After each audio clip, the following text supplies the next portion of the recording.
After you've cleansed and toned the skin and you want to do a different exfoliation, you can do a glycolic peel. Glycolic removes the dead cells by breaking the desmosomes that hold the dead cells onto the skin.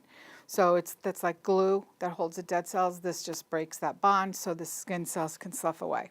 So you want to make sure that the skin is very dry. She's cleansed and toned, but you want to make sure the skin is very dry when you do a glycolic because it will sting a little bit more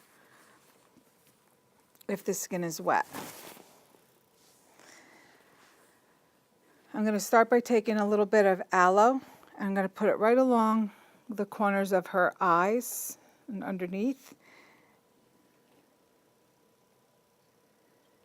because I don't want it to seep into her eyes. Also right around the edges of the lips. If you have a little bit of chapped lips, it's going to really burn them, so we want to protect that area.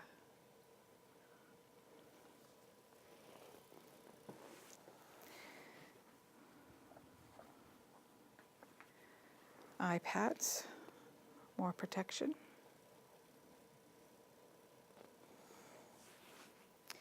And we quickly apply the glycolic to the skin, starting at the collarbone, going up.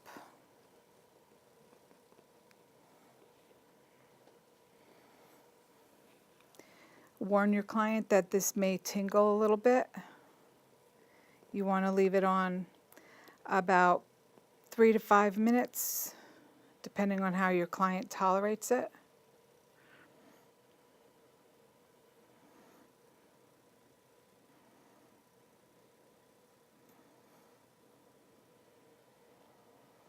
As you're waiting, you can ask your client how it feels.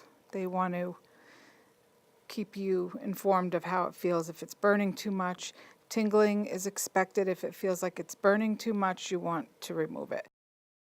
You also want to watch the skin. So you want to make sure that no redness is starting or any kind of blistering, which can happen, not very often, but it can happen.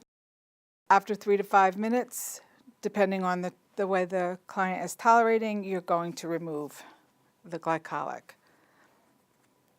And you're just going to use wet burgers. Another way to remove it, to neutralize it, is to use baking soda and water. Some glycolics, the company will have a neutralizer that you can use. I prefer to just use water.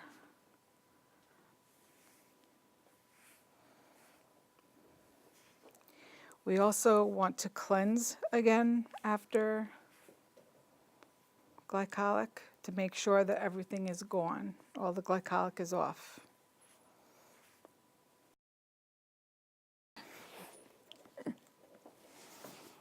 Okay, so I took most of the glycolic off and I'm just going to cleanse again to make sure that we got all of the glycolic off. And you want to ask your client if they're feeling any tingling anywhere. If they are, you want to make sure that you get all the glycolic off.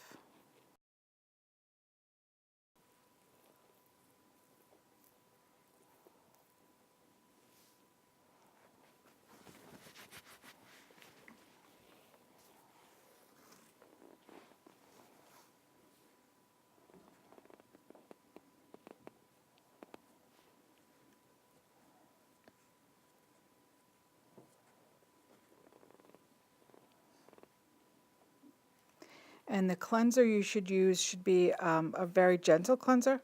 You don't want to use any kind of glycolic cleanser or any cleansers that have alpha hydroxy or anything like that in it. You just want a gentle cleanser to make sure that it's all removed.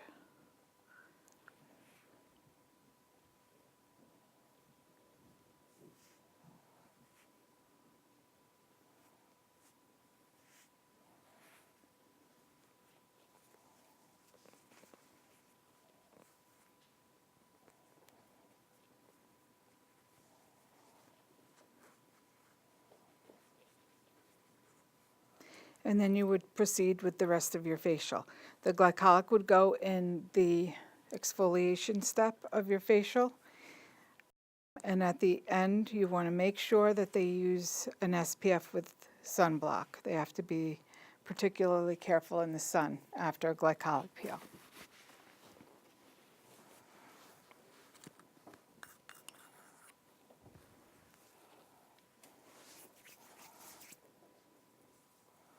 Okay, so moisturizer and sunblock. And her glycolic peel is done.